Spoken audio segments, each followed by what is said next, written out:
তো নমস্কাৰ বন্ধুসকল, মোৰ ইউটিউব চেনেলে আপোনালোকক পুনৰ এবাৰ স্বাগতম জনাইছোঁ অন্য এটা নতুন ভিডিঅ'লৈ। আৰু থাম্বনেইল দেখি আপোনালোকে গম পাইছে যে ভিডিঅ'টো মই আজি কিহৰ ওপৰত বনাবলৈ গৈ আছোঁ। তো এটা বহুত ভাল খবৰ আহিছে, যিটো SBI এক্সাম হ'বলৈ গৈ আছে ফেব্ৰুৱাৰী মাহৰ শেষৰ ফালে। গতিকে তাৰ আজি এডমিট কাৰ্ড প্ৰকাশ কৰা হৈছে। আজি মানে যোৱাকালি প্ৰকাশ কৰিছিল 10 ফেব্ৰুৱাৰী তাৰিখে। গতিকে তাৰ আজি সম্পূৰ্ণ ডিটেইলছ মই আপোনালোকক বুজাই দিম আৰু লগতে ইয়াৰ চিলেবাছবিলাকো মই শেষলৈ বুজাই দিম। গতিকে ভিডিঅ'টো শেষলৈ চাই যাওক, ভালদৰে চাই যাব আৰু কিবা অসুবিধা পালে মোক আপোনালোকে কমেণ্টত সুধিব পাৰে। আৰু মোৰ চেনেলটো যদি নতুনকৈ আহিছে তেন্তে এবাৰ ছাবস্ক্ৰাইব কৰি ল'ব, ঠিক আছে। তো আহক ভিডিঅ'টো আৰম্ভ কৰোঁ। গতিকে 13,735টা জুনিয়ৰ এছ'চিয়েট পষ্টৰ বাবে এক্সাম হ'বলৈ গৈ আছে। ষ্টেট বেংক অফ ইণ্ডিয়াই পাতিছে এইটো। গতিকে তাৰ এডমিট কাৰ্ডখন কেনেকৈ উলিয়াব লাগে চাওক, তললৈ আহক। আপোনালোকে চিধা মই দি দিম ডেছক্ৰিপশ্যনত লিংকটো, তাত ডাইৰেক্ট ক্লিক কৰাৰ লগে লগেই আপোনালোকে এডমিট কাৰ্ডখন ডাউনলোড কৰিব পাৰিব। আৰু এইটো যিটো নটিছৰ যিটো এইটো নটিছৰ যিটো লিংক মই সেইটো আপোনালোকক দি দিম, তাৰ পৰা আপোনালোকে চাব পাৰিব, ঠিক আছে। গতিকে টোটেল কিমান অনলাইন প্ৰিলিমিনাৰী এক্সাম এটা হ'ব 13,735টা জুনিয়ৰ এছ'চিয়েট, ঠিক আছে। Customer support and sales vacancy. আৰু নৰ্থ ইষ্টৰ যিবিলাক ষ্টেট আছে সেইবিলাককে টোটেল 692টা পষ্ট মুকলি কৰা হৈছে, ঠিক আছে। আৰু ডেট অফ এক্সাম কেতিয়া হ'ব বুলি কৈছে 22 তাৰিখ, 27 তাৰিখ, 28 তাৰিখ 2025 ফেব্ৰুৱাৰী আৰু ফাৰ্ষ্ট মাৰ্চৰ 1 তাৰিখে, ঠিক আছে। কেনেকৈ ডাউনলোড কৰিব পাৰিব সুধিছে ইয়াত ধুনীয়াকৈ। তো ইয়াত লিংক এটা দিয়া হৈ আছে, SBI এডমিট কাৰ্ড দেখিছেনে ফাৰ্ষ্ট যিটো লিংক। গতিকে তাত ক্লিক হেয়াৰ অপশ্যনটোত আছে, ক্লিক হেয়াৰ মাৰাৰ লগে লগে আপোনালোকে এনেকুৱা এটা পেজ খোলা যাব। বাট মই যিটো ডেছক্ৰিপশ্যনত লিংক দি দিম তাত ক্লিক কৰাৰ লগে লগে আপুনি ডাইৰেক্ট এইটো পেজত আহিব পাৰিব। কিন্তু যদি আপোনালোকে নটিছখন চাব বিচাৰে ভালদৰে তেন্তে assamescareer.com যিটো মই ডাইৰেক্ট লিংকটো দি দিম তাৰ পৰা আপোনালোকে চাব পাৰিব, ঠিক আছে। তো এনেকৈ আহি যাব। ইয়াত আপোনালোকে ফাৰ্ষ্ট যদি ইংলিছত চাব বিচাৰে তেন্তে ইংলিছত ডাউনলোড কৰিব পাৰিব এডমিটখন, যদি হিন্দীত চাব বিচাৰে তেন্তে হিন্দীত ডাউনলোড কৰিব, ঠিক আছে।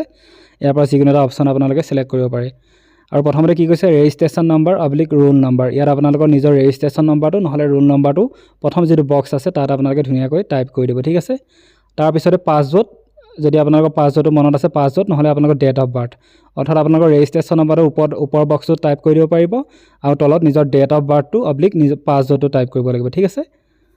তাৰপিছত একে তলৰ বক্সটোত যিটো ওপৰত কেপচাৰ দেখিছে WMGZB যেনেকৈ ওপৰত দেখিছে তলত ইয়াত তেনেকৈ আপুনি সেইটো শুদ্ধকৈ ইয়াত টাইপ কৰি দিব। তাৰপিছত লগ ইন হোৱাৰ লগে লগে আপোনালোকে নিজৰ যিটো SBI এপ্লাই কৰিছিল সেইটো পেজটো খোলা যাব, তাৰ পৰা আপোনালোকে নিজৰ এডমিটখন ডাউনলোড কৰিব পাৰিব, ঠিক আছে।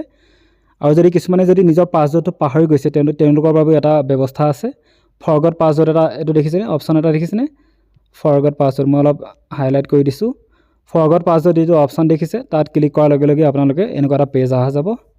ইয়াত আপোনালোকে নিজৰ ৰেজিষ্ট্ৰেশ্যন নম্বৰটো, তাৰ তলৰ বক্সটোত নিজৰ মোবাইল নম্বৰটো নহ'লে ইমেইল আইডিটো আপোনালোকে টাইপ কৰি ধুনীয়াকৈ ছাবমিট কৰাৰ লগে লগে আপোনালোকৰ মোবাইল নম্বৰত এটা মেছেজ আহিব আৰু ইমেইল আইডিত এটা মেছেজ আহিব।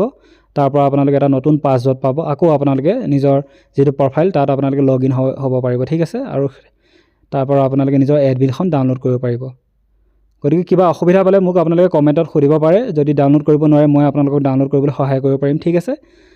তো আহক এতিয়া আমি আগন্তুক যিখিনি চিলেবাছ এইটো পৰীক্ষাত আহিবলগীয়া সেইখিনি বিষয়ে আলোচনা কৰোঁ। তাৰপিছত নটিছখনৰ তলতে কোৱা হৈছে যিটো ফেজ 1 প্ৰিলিমিনাৰী এক্সাম হ'ব তাত ফাৰ্ষ্ট কি কুৱেশ্যন আহিব, ইংলিছ লেংগুৱেজৰ পৰা 30টা কুৱেশ্যন আহিব আৰু প্ৰতিটো কুৱেশ্যনৰে 1 নম্বৰকৈ টোটেল 30 নম্বৰ থাকিব আৰু টোটেল সময় দিয়া হ'ব 20 মিনিট, ঠিক আছে। নিউমেৰিকেল এবিলিটিৰ পৰা টোটেল 35টা কুৱেশ্যন দিয়া হ'ব, প্ৰতিটো কুৱেশ্যনত 1 মাৰ্ককৈ থাকিব, টোটেল 35 নম্বৰ থাকিব, ঠিক আছে। তাতো 20 মিনিট সময় দিয়া হ'ব।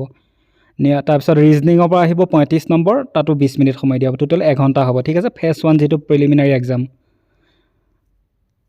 তাৰপিছত ফেজ 2ত কি হ'ব মেইন এক্সাম এটা হ'ব, ঠিক আছে। যিটো মেইন এক্সাম তাতো দিয়া হৈছে চিলেবাছ কি আহিব, জেনেৰেল / ফাইনেন্সিয়েল এৱাৰনেছৰ পৰা 50 নম্বৰ আহিব, প্ৰতিটো কুৱেশ্যনত 1 নম্বৰকৈ মাৰ্ক থাকিব, গতিকে টোটেল 50 নম্বৰ মাৰ্কছৰ কুৱেশ্যন হ'ব, তাত থাকিব 35 মিনিট। আৰু জেনেৰেল ইংলিছৰ পৰা 40টা কুৱেশ্যন আহিব, প্ৰতিটো কুৱেশ্যনত 1 নম্বৰকৈ থাকিব, তাতো আপোনালোকে 40 নম্বৰ পাব পাৰিব, ঠিক আছে।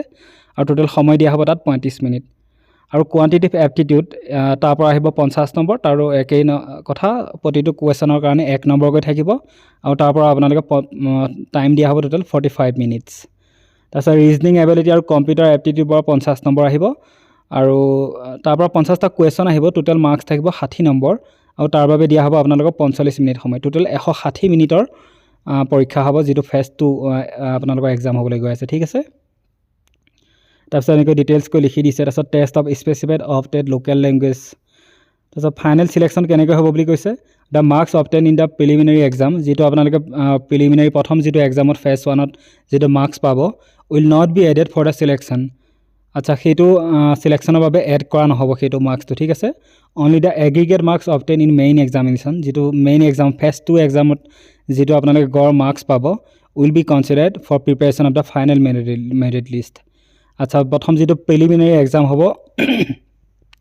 তাত যিটো আপোনালোকে মাৰ্কছ পাব সেইটো কোনো কাউণ্ট কৰা নাযাব যিটো মেইন এক্সামত যিটো মাৰ্কছ পাব সেইটোহে আপোনালোকৰ মেৰিট লিষ্টত কাউণ্ট কৰা হ'ব ঠিক আছে provisional selection will be made on the basis of candidates performance in the taste okay তাৰপিছত ভাইবা চাইবা কিবাকিনি হ'ব সেইবিলাকৰ গোটেই ডিটেইলছ আপোনালোকক মই দি দিম ডেছক্ৰিপশ্যনত তাৰপৰা আপোনালোকে এখন ন'টিছখন চাব পাৰিব ঠিক আছে গতিকে ভিডিঅ'টো ভাল লাগিল যদি লাইক আৰু শ্বেয়াৰ কৰিব আৰু মোৰ চেনেলটো যদি নতুনকৈ আহিছে তেন্তে ছাবস্ক্ৰাইব কৰিবলৈ নাপাহৰিব ঠিক আছে এনেকুৱা ধৰণৰ ভাল ভাল ভিডিঅ' আপোনালোকে সদায় চাই থাকিব পাৰিব তো জয় হিন্দ জয় অসম